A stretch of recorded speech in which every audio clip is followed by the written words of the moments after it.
मजेदार कहानियाँ देखने के लिए हमारे चैनल गट्टू टीवी को सब्सक्राइब करें और बेल आइकन को ऑन करें।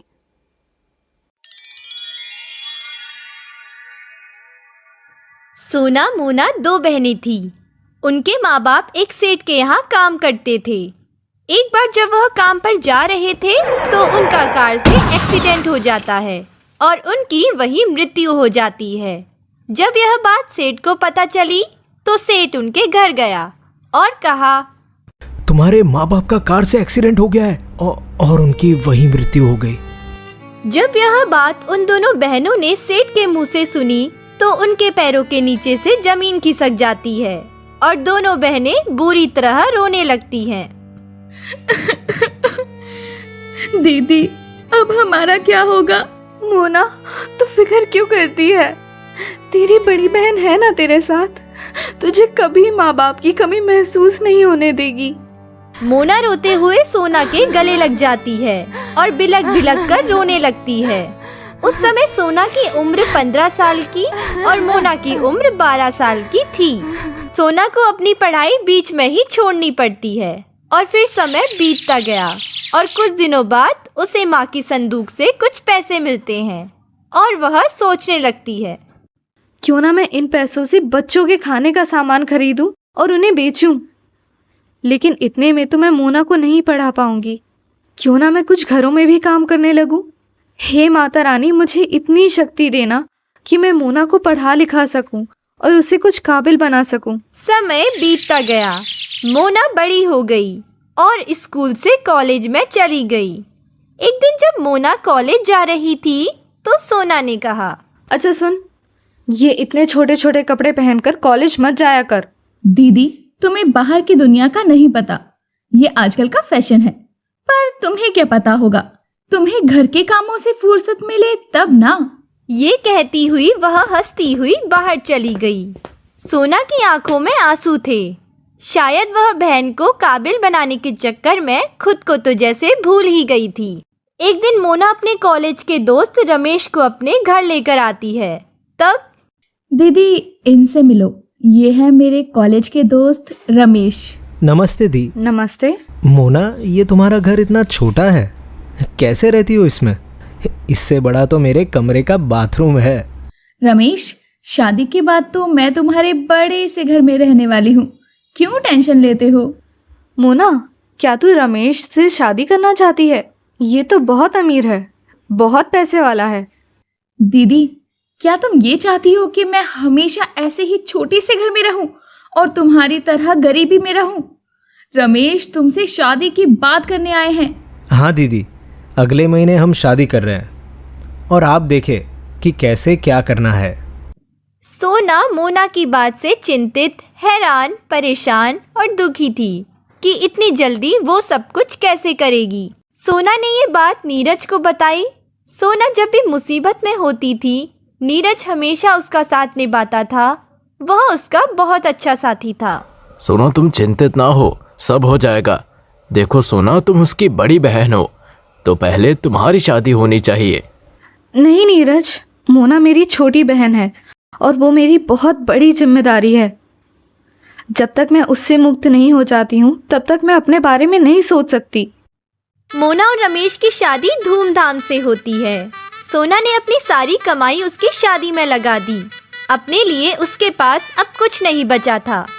शादी के बाद मोना का व्यवहार बदलने लगा।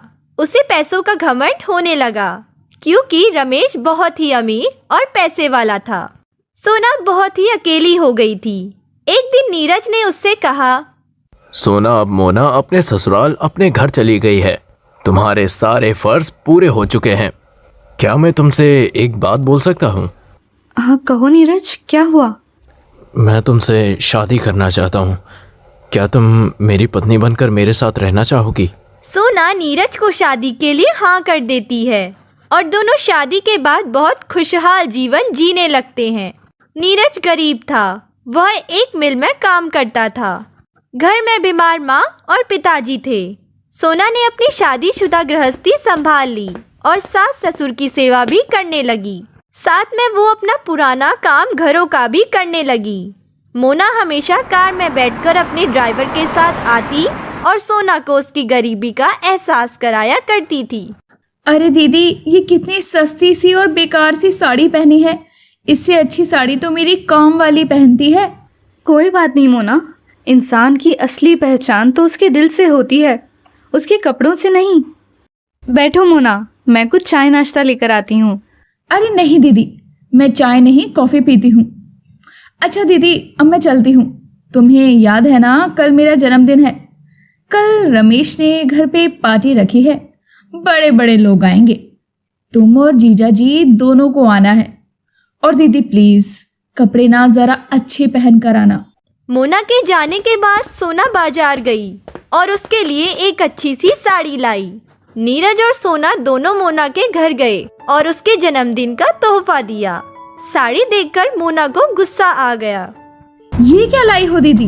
हमारी हैसियत देखकर तो तोहफा लाना चाहिए था ना। मैं किसी को क्या दिखाऊंगी कि मेरी दीदी कितनी घटिया सी साड़ी लेकर आई है। फिर इतना कहकर मोना साड़ी को कूड़ेदान में फेंक देती है। सोना रोती हुई वापस अपने घर जाती है। नीरज ने उसे बहुत समझाया। देखो सोना, एक दिन हमारे दिन बहुत अच्छे होंगे और तुम्हारी बहन खुद तुमसे माफी मांगेगी। कुछ समय बाद मोना ने एक बेटी को जन्म दिया, लेकिन नीरज सोना को मोना के घर जाने के लिए मना कर देता है। सोना ज्यादा पढ़ी लिखी नहीं थी, इसीलिए नौकरी तो कर नहीं सकती थी। उसने बहुत सोचा, फिर उसने अपने मन की बात नीरज को बताई। अच्छा नीरज, मैं छोले भटूरे बहुत अच्छे बनाती हूँ, क्यों ना मैं यही काम शुरू कर दूँ? क्या तुम मेरी मदद करोगे? जरूर करूँगा, तुम धर्मपत्नी हो मेरी, मैं तुम्हारा हमेशा साथ दूंगा। और ये लो, मेरे पास 15,000 रुपए हैं, जरूरत होगी तो और इंतजाम करूँगा, तुम काम शुरू करो बस। सोना ने छोले भटूरे बनाने का काम शुरू किया। लोगों को उसके छोले भटूरे बहुत पसंद आने लगे। दूर दूर तक उसके छोले भटूरों की तारीफ होने लगी। सोना के छोले भटूरे का ठेला दुकान में बदला जाता है। उसके पास कई बड़े बड़े होटलों से ऑर्डर आने लगते हैं और फिर उसकी दुकान होटल में बदल जाती है। नीरज भी अपनी नौकरी छोड़कर सोना का हाथ बटाने लगता है। अब तो उनके शहर में कई बड़े बड़े होटल थे। अब तो सोना मोना से कई ज़्यादा अमीर हो गई थी। और फिर वक्त ने करवट बदली। रमेश के भाई ने उससे सारी प्रॉपर्टी के कागजों पर धोखे से साइन करा लिया और सारी प्रॉपर्टी अपने नाम करा ली और रमेश और मोना को धक्के मारकर वहाँ से निकाल दिया। अब उन दोनों के पास कोई रास्ता नहीं था और वह कुछ दिन किराए पर रहने लगे। वहाँ किराए ना देने के कारण उन्हें वहाँ से निकाल दिया जाता है। 2 दिन उन्होंने मंदिर की सीढ़ियों में गुजारे और दूध ना मिलने के कारण बच्ची रोने लगी। तबीयत खराब हो गई और वह बेटी को गोद में लेकर रो रही थी। तभी एक चमकती हुई कार उनके सामने आई और उसमें से उसकी बहन सोना निकली और मोना से कहने लगी, मोना, तूने ये क्या हाल बना रखा है और यहाँ क्या कर रही है? रमेश कहाँ है और ये गुड़िया बेटी क्यों रो रही है? इतने दिनों से तुम्हारा कुछ अता पता नहीं है। दीदी, रमेश रिंकू के लिए दूध लेने गए हैं। इसकी तबीयत बहुत खराब है। दीदी, रमेश के भाई ने हमसे हमारा सब कुछ छीन लिया। मैं तुम्हारी गरीबी को लेकर तुम्हारी कितनी बेइज्जती किया करती थी। शायद ये उसी का नतीजा है। तुमने मेरे लिए बहुत सारी खुशियाँ कुर्बान कर दी और मैं दौलत के नशे में सब कुछ भूल गई। मुझे माफ़ कर दो दीदी। सही समय पर दवाई मिलने पर मोना की बेटी ठीक हो जाती है। रमेश, मोना, अब तुम हमारे ही साथ रहोगे। मैं नौकरों से कहकर तुम्हारा सारा सामान कमरे में रखवा देती हूँ। मैंने तुझे माँ की तरह पाला है, तुझे मैं तकलीफ में नहीं देख सकती। अब हम सब साथ में ही रहेंगे, क्यों नीरज? सुनो जी, आज भी अगर कुछ खाने को नहीं मिला तो हम राजू और मुन्नी को क्या खिलाएंगे? कोशिश करना कुछ लेकर ही आना। कल भी ये दोनों बिना कुछ खाए ही सो गए थे। आखिर और कितने दिन हम अपने बच्चों को भूखा सुलाएंगे? अच्छा, मैं चलता हूँ। भुवन एक मेहनती और ईमानदार स्वभाव का आदमी है जो किसी भी प्रकार की मेहनत करने से पीछे नहीं हटता। मगर फिर भी ये अपने बीवी बच्चों को एक वक्त की रोटी भी नहीं दे पा रहा है। देश भर में लॉकडाउन के बाद कामकाज मानो ठप ही हो गए हैं। अब ऐसे में अपने परिवार के लिए एक वक्त की रोटी जुटाना भी भुवन के लिए मुश्किल होने लगा है। भुवन एक दुकान पर काम मांगता है। मालिक, क्या मेरे लिए कोई काम है? मैं कुछ भी करूंगा। अरे जा भाई, पहले ही काम मंदा है, कोई काम नहीं है यहाँ, कहीं और जा। भुवन निराश होकर वहाँ से चला जाता है और पूरा दिन बस ऐसे ही घूमने के बाद भी उसे कोई काम नहीं मिलता। उसे बहुत जोरों की प्यास लगी होती है। वह थोड़ी दूर एक नदी की ओर पानी पीने के लिए जाने लगता है। वह नदी किनारे रुककर पानी पीने लगता है। वह देखता है कि शाम होने वाली है। हे भगवान, शाम होने वाली है, पर मैंने अभी तक कुछ भी काम नहीं किया। भगवान, क्या आज भी मेरा परिवार भूखा ही सोएगा? मेरे फूल जैसे बच्चे 2 दिन से भूखे हैं और मैंने और बाला ने भी तो 2 दिन से कुछ भी नहीं खाया है। जल्दी से चलता हूं, मुझे कुछ काम ढूंढना पड़ेगा, नहीं तो मेरे बच्चों को आज भी बिना कुछ खाए सोना पड़ेगा। भुवन वहाँ से जाने लगता है। तभी वहाँ पास से उसे किसी व्यक्ति की आवाज आती है। आवाज सुनकर वह रुक जाता है। अरे सुनो बेटा, मुझे बहुत जोर से प्यास लगी है, मुझे थोड़ा पानी पिला दो, भगवान तुम्हारा भला करेगा। मैं चल नहीं पा रहा हूँ, बहुत थक गया हूँ। हाँ बाबा, रुको, मैं अभी आपके लिए पानी लाता हूँ। भुवन नदी से पानी भरकर लाता है और उस बूढ़े आदमी को पिला देता है। अच्छा बाबा, मैं चलता हूँ, मुझे कुछ काम है। क्या हुआ, आज भी खाली हाथ ही घर जाओगे? क्या कहोगे अपने बच्चों से, अपनी पत्नी से क्या कहोगे? है कोई जवाब तुम्हारे पास? बाबा, आपको कैसे पता? बाबा, आज मैं घर ही नहीं जाऊंगा। मेरी बीवी और बच्चे मेरी राह देख रहे होंगे, पर मेरे पास तो उन्हें खिलाने के लिए कुछ भी नहीं है। आखिर मैं किस मुंह से घर जाऊं? नहीं, मैं नहीं जाऊंगा। भुवन वहीं पेड़ के किनारे लगकर बैठ जाता है और रोने लगता है। वह बूढ़ा आदमी उसकी ओर देखता है और कहता है, बेटा रो मत, मुझे पता है तू बहुत बहादुर है और मेहनती भी।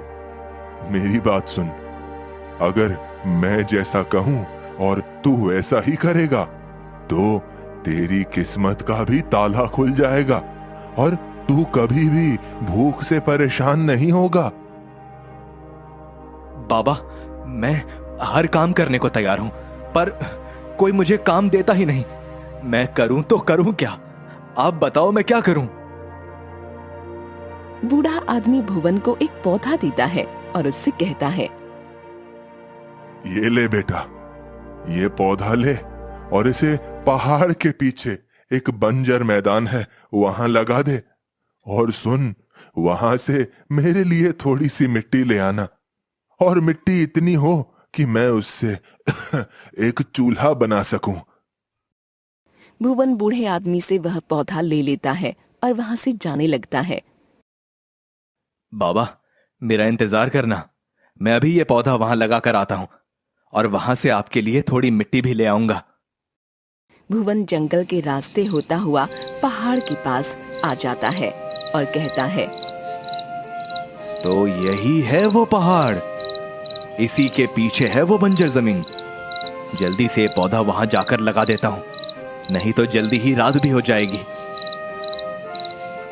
भुवन पहाड़ के इस पार आ जाता है और देखता है कि पूरा मैदान बंजर होता है। वहाँ एक भी पेड़ या पौधा नहीं होता है। वह पौधा उसी बंजर जमीन में लगा देता है और वहीं से थोड़ी सी मिट्टी भी भर लेता है। तभी वह देखता है कि देखते ही देखते वह बंजर जमीन एक हरे भरे बगीचे में बदल जाती है और वहाँ बहुत सारे फल के पेड़ हो जाते हैं। अरे वाह, इतने सारे फल, ये तो कमाल हो गया। आज अपने बच्चों को फल खिलाऊंगा। कम से कम उन्हें भूखा तो नहीं सोना पड़ेगा। भुवन उसी थैले में फल भी रख लेता है जिसमें उसने मिट्टी रखी थी और वहां से चला जाता है और वहीं आ जाता है जहां उसे वह बूढ़ा आदमी मिला था। वह बूढ़े आदमी से कहता है, बाबा ये लो, मैं ले आया मिट्टी और मुझे भी घर जाना है। मेरे बीवी बच्चे घर पर भूखे हैं। ठीक है, तुम जाओ और ये मिट्टी भी तुम ही ले जाओ। और ये मिट्टी कोई साधारण मिट्टी नहीं है, जादुई मिट्टी है। इससे अपने घर के आंगन में एक चूल्हा बनाना। उसके बाद तुम उस चूल्हे से जो भी खाना मांगोगे वह चूल्हा तुम्हें वही खाना देगा। ठीक है बाबा, आपका बहुत शुक्रिया। आपने जैसा कहा मैं वैसा ही करूंगा। भुवन वहां से अपने घर के लिए निकल जाता है। वहीं दूसरी ओर भुवन की बीवी बाला और उसके बच्चे राजू और मुन्नी उसका इंतजार कर रहे होते हैं। माँ, बापू अभी तक क्यों नहीं आए? मुझे बहुत भूख लगी है। माँ, मुझे भी भूख लगी है, मुझे कुछ खाने को दो ना। हाँ बेटा, बस थोड़ी देर रुक जाओ, तुम्हारे पिताजी बस आते ही होंगे। वह तुम्हारे लिए कुछ खाने को जरूर लेकर आएंगे। हे भगवान, कहाँ पर रह गए ये बच्चे? भूख से तड़प रहे हैं। भगवान, काश आज उन्हें कोई काम मिल गया हो, वह खाली हाथ ना आए। तभी भुवन घर आ जाता है और खुशी से अपने बच्चों से बोलता है, मेरे बच्चों देखो, मैं तुम्हारे लिए क्या लाया हूँ। भुवन जैसे ही थैले को जमीन पर उड़ेलता है, उसमें से बहुत सारी मिट्टी निकलती है। भुवन ने जो फल उस बाग से तोड़कर इस थैले में रखे थे, वह भी मिट्टी बन जाते हैं।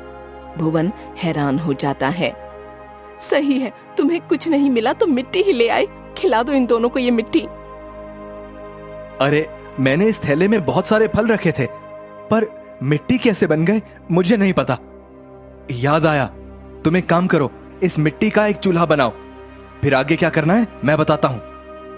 माला उस मिट्टी से घर के आंगन में एक चूल्हा बनाती है।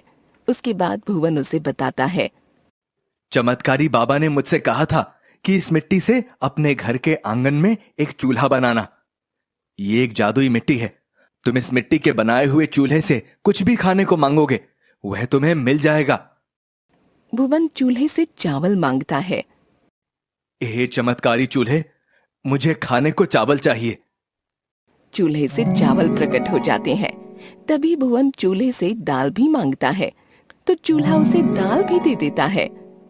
अरे वाह, तुम तो सच बोल रहे थे। ये तो सच में चमत्कार हो गया। आज मेरे बच्चे पेट भर खाएंगे और हम भी। बच्चों, हलवा खाओगे? हाँ, हम खाएंगे। ए जादुई चूल्हे, हमें हलवा खाना है, मुझे हलवा दो। और इस तरह भुवन जादुई चूल्हे से तरह तरह के पकवान खाने के लिए मांगता रहता है। और इस तरह भुवन और उसका परिवार पेट भर कर खाना खाते हैं। तो आपने इस कहानी से क्या सीखा, हमें कमेंट कर जरूर बताएं। मिलते हैं एक और रोचक कहानी के साथ।